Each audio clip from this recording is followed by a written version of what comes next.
Hi, my name is Danica, and I haven't seen you in a while. Actually, I think it's been about 4 months, so oops. I'll keep the excuses short, but I thought I'd catch you up on what's been happening in my life and some of the books I've been reading in that time. You might notice that I'm in a different location. I hope that this setup is okay. I'm not sure if I'm getting enough light. It's different. We'll work with it. That's because I moved in December, and then my battery charger and my camera both died, and my laptop stopped opening my editing program because it also messed up in some way. I got my laptop fixed, and I'm trying to shoot with my point-and-shoot camera, so hopefully this works okay. The point is, the big thing that happened with me in the last 4 months is I moved. I moved in with my coworker who I've been friends with for years. It's been super awesome, like super amazingly awesome, so great that we started dating, and he's a guy, so that's the thing that happened. And then I had a brief identity crisis, as you do. So I identify as bi now, still super queer, still really into lesbian books. Don't worry, I'm still the same person. But if I mention my boyfriend, that's why. Believe me, I was as surprised as you are. So that's what's been happening with me. Moving, awesome new relationship, technology issues, minor identity crises. And I have puppies now. My roommate slash boyfriend slash coworker person who has a name. His name is Ron. He has 2 dogs who live with us, and they're amazing, and I love them so much, and I'm sure that they'll make appearances in these videos. And I've just been spending the last 4 months just cuddling up with dogs, so I don't even feel bad. So as all this has been happening, I haven't been doing a lot of reading, to be honest. But I thought I'd recap you on a couple of the books that I've been reading since I made a video last. I started off the year reading Orlando by Virginia Woolf because I had never read a Virginia Woolf book before, and this was the book that I had most been ashamed of not reading yet. Or if not ashamed, it's the book I've been meaning to read for the longest. So I finally read some Virginia Woolf, and it surprised me. Nobody tells you that this book starts with Orlando as a young boy swinging at the shrunken heads strung up around his house.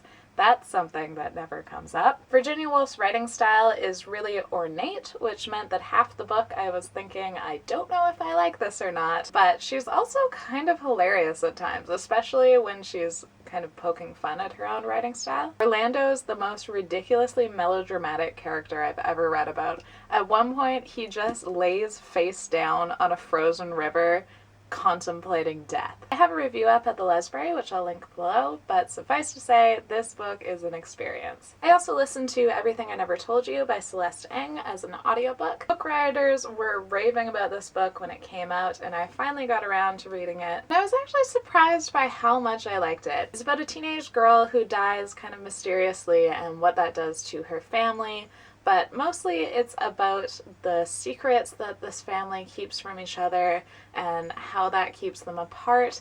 And it's really well done. It's really intricate and super interesting to see how all these different personalities in this family fit together. I was really into this book, and it also had a little bit of queer content that I wasn't expecting, which is always a nice surprise. I also read Dreamland City by Larina, Lavergne, which was sent to me for review at the Lavergne. When I first started reading this, I thought it was going to be like a lesbian young adult book, like a romance, and that was completely off base. They are teens that are the main characters in this book, but it takes a turn for the super dark, mild spoiler alert, but I think that's the sort of warning you should probably have, like trigger warnings for rape and violence. I really love the style though. The main character has a great voice that really drew me in. This was a raw, uncomfortable read for me at times, but it was super well done, and it really surprised me at points, which I appreciate. As a much later read, I picked up Rescued Heart by Georgia Beers.